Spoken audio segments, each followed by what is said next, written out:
రోజూ ఎన్ని నీళ్లు తాగాలి? ఈ ప్రశ్న చుట్టూ ఎంత కన్ఫ్యూజన్ ఉంటుందో కదా. కొందరేమో 8 గ్లాసులంటారు, ఇంకొందరేమో లీటర్లలో లెక్కలు చెబుతారు. సరే, ఈరోజు ఈ కన్ఫ్యూజన్ అంతటికీ ఒక ఫుల్ స్టాప్ పెట్టేద్దాం. మన శరీరానికి నిజంగా ఎంత నీరు అవసరమో చాలా సింపుల్గా ఎలా తెలుసుకోవాలో చూద్దాం. చూడటానికిది చాలా సింపుల్ ప్రశ్నలా అనిపించినా దీనికి సమాధానం మన ఆరోగ్యానికి చాలా ముఖ్యం. కాని కంగారు పడాల్సిన అవసరం లేదు. దీనికి చాలా సులభమైన, తెలివైన పరిష్కారం ఉంది. ఈ విశ్లేషణ అయ్యేసరికి హైడ్రేషన్ విషయంలో మనకొక క్లియర్ ఐడియా వచ్చేస్తుంది. సరే, అయితే మొదటి అడుగు వేద్దాం. ఇక్కడ పెద్ద పెద్ద లెక్కలు, కష్టమైన ఫార్ములాలు అవేమీ వద్దు. జస్ట్ ఒక సింపుల్ చార్ట్. దాని సహాయంతో మన రోజువారీ నీటి అవసరానికి ఒక స్టార్టింగ్ పాయింట్ ఎలా సెట్ చేసుకోవాలో చూద్దాం. నిజం చెప్పాలంటే మన శరీరానికి ఎంత నీరు కావాలో తెలుసుకోవడం చాలా చాలా తేలిక. ఇది మన జీవనశైలిని మార్చగల ఒక చిన్న కాని చాలా పవర్ఫుల్ టూల్ అనమాట. ఇంకెందుకు ఆలస్యం, చూసేద్దామా? ఓకే, ఈ చార్ట్ చూడండి, ఎంత సింపుల్గా ఉందో గదా.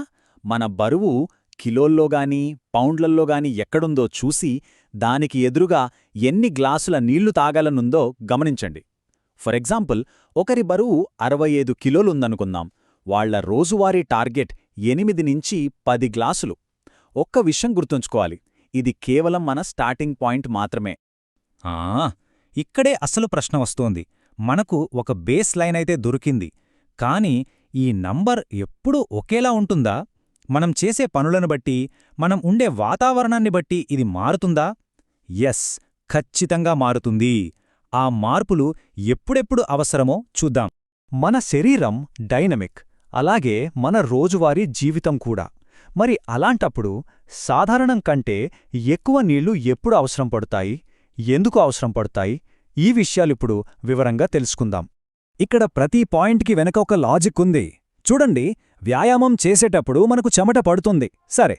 కాని మనం వేగంగా శ్వాస తీసుకోవడం వల్ల కూడా నీటిని కోల్పోతాం. అలాగే వేడి వాతావరణంలో మన శరీరం కూల్గా ఉండటానికి చెమట పట్టేస్తుంది. దాన్ని రీఫిల్ చేయాలి కదా.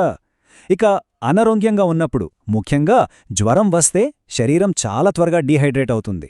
హైడ్రేటెడ్గా ఉంటే ఇమ్యూన్ సిస్టమ్కి మంచి సపోర్ట్ దొరుకుతుంది. ఫైనల్గా కాఫీ, ఆల్కహాల్ ఇవి డైయూరిటిక్స్ అన్నమాట. అంటే ఇవి శరీరం నుంచి నీటిని బయటకు పంపేస్తాయి. అందుకే వీటిని తాగిన ప్రతిసారి దానికి కాంపెన్సేట్ చేయడానికి ఒక గ్లాస్ నీళ్లు అదనంగా తీసుకోవాలి. ఇప్పటిదాకా మనం ఎక్కువ నీళ్లు ఎప్పుడు తాగాలో చూశాం. కాని ఇప్పుడు చాలా చాలా ముఖ్యమైన విషయం గురించి మాట్లాడాలి. కొన్ని ఆరోగ్య పరిస్థితుల్లో ఎక్కువ నీళ్లు తాగడం మంచిది కాదు, పైగా ప్రమాదకరం కూడా. ఒక్క నిమిషం, దయచేసి ఇప్పుడు చెప్పబోయేది చాలా జాగ్రత్తగా వినండి. ఈ సమాచారం కొంతమందికి లైఫ్ సేవింగ్ కావచ్చు. ఇది అందరికీ వర్తించకపోవచ్చు, కానీ మనందరం తెలుసుకోవాల్సిన విషయం. ఇక్కడ చెప్పినట్టు కిడ్నీ, గుండె లేదా కాలేయ సంబంధిత వ్యాధులతో బాధపడేవారికి వాళ్ల శరీరం అదనపు నీటిని బయటకు పంపడంలో ఇబ్బంది పడుతుంది. దీనివల్ల ఆ నీరు ఊపిరితిత్తుల్లో లేదా కాళ్లలో చేరి చాలా సీరియస్ సమస్యలు రావచ్చు.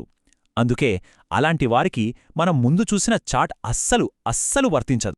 ఈ విషయంలో ఒక్కటే రూల్: పైన చెప్పిన ఆరోగ్య సమస్యలు ఉన్నవాళ్లు వాళ్ల డాక్టర్ ఏం చెప్తే అది మాత్రమే పాటించాలి.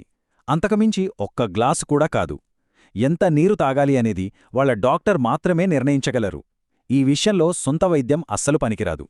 సరే, ఆ ముఖ్యమైన హెచ్చరిక తర్వాత మళ్ళీ మనం సాధారణ ఆరోగ్య విషయాల్లోకి వద్దాం. ఎంత నీళ్లు తాగుతున్నామనేది ఎంత ముఖ్యమో, వాటిని ఎలా తాగుతున్నామనేది కూడా అంతే ముఖ్యం. దాని గురించే ఇప్పుడు తెలుసుకోబోతున్నాం. ఈ స్లైడ్ ఒక చాలా ఇంట్రెస్టింగ్ పాయింట్ చెబుతోంది. చూడండి, నీటిని రోజంతా కొంచెం కొంచెంగా సిప్ చేస్తూ తాగితే మన బాడీలోని సెల్స్ ఆ నీటిని బాగా అబ్జార్బ్ చేసుకుంటాయి. కాని అదే ఒకేసారి 2-3 గ్లాసులు గటగటా తాగేశామనుకోండి, మన కిడ్నీలపై సడన్గా లోడ్ పడి ఆ నీటిని వెంటనే యూరిన్ రూపంలో బయటకు పంపేస్తాయి. రిజల్ట్ ఏంటి? మనం తాగిన నీరంతా శరీరానికి సరిగ్గా ఉపయోగపడదన్నమాట. మరి మన రోజువారీ టార్గెట్ని సులభంగా ఎలా రీచ్ అవ్వాలి? ఇదిగోండి ఒక సింపుల్ ప్లాన్. ఉదయం నిద్రలేవగానే ఒక గ్లాస్. ఇది రాత్రంతా డీహైడ్రేట్ అయిన శరీరానికి ఒక రీఛార్జ్ లాంటిది. లంచ్కి, డిన్నర్కి ఒక అరగంట ముందు ఒక గ్లాస్. ఇది డైజెషన్కి హెల్ప్ చేస్తుంది. ఇక పగటిపూట మీ దగ్గర ఒక వాటర్ బాటిల్ పెట్టుకుని మధ్య మధ్యలో సిప్ చేస్తూ ఉండండి. ఎక్సర్సైజ్ చేసే ముందు ఒక గ్లాస్, చేశాక 1 లేదా 2 గ్లాసులు మర్చిపోవద్దు. చివరిగా రాత్రిపూట డిస్టర్బెన్స్ లేకుండా నిద్రపోవాలంటే పడుకోటానికి ఓ 2-3 గంటల ముందే నీళ్లు తాగడం ఆపేయడం మంచిది. రోజంతా 1, 2, 3 అని గ్లాసులు లెక్కపెట్టుకోవడమంటే కొంచెం కష్టమే కదా. అదంతా లేకుండానే మన శరీరం సరిగ్గా హైడ్రేట్ అయ్యిందో లేదో తెలుసుకోవడానికి ఏమైనా సింపుల్ ట్రిక్స్ ఉన్నాయా? ఖచ్చితంగా ఉన్నాయి. మన శరీరమే మనకు సిగ్నల్స్ ఇస్తుంది. వాటి గురించి ఇప్పుడు చూద్దాం. మన శరీరం నిజంగా ఒక అద్భుతమైన మెషిన్. దానికి ఏం కావాలో దానికి బాగా తెలుసు. అంతేకాదు, అది మనకు సిగ్నల్స్ కూడా ఇస్తుంది. ఆ సిగ్నల్స్ని ఎలా అర్థం చేసుకోవాలో ఈ చివరి సెక్షన్లో తెలుసుకుందాం. ఇక్కడ గుర్తుంచుకోవాల్సిన ఒక ముఖ్యమైన విషయమేంటంటే, మనకు దాహం వేస్తోంది అనిపించేసరికే మన బాడీ ఆల్రెడీ కొంచెం డీహైడ్రేట్ అయిపోయినట్లెక్క. ఈ చిన్న డీహైడ్రేషన్ కూడా మన ఎనర్జీని, మన కాన్సంట్రేషన్ని దెబ్బతీస్తోంది.